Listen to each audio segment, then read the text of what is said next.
দিয়েছো? কি করবে এখন?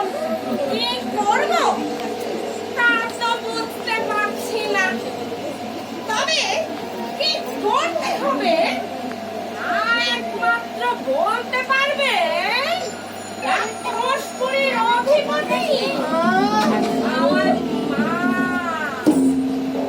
আয় বুড়ি, তার আগে কেউ এই ডিম দুটির দিকে তাকাবি না বলে দিচ্ছি। তাকাবো না, তাকাবো না, তাকাবো না, তাকাবো না। এই সর, সর, সর, সব দূরে সর, সব দূরে সর। কিন্তু রাক্ষসপুরী তো সে অনেক দূরে। তোরা বলবি তো সেখানেই যেতে হবে। ঠিক আছে, তাহলে সেখানেই যাওয়া যাক। তাহলে এই চল।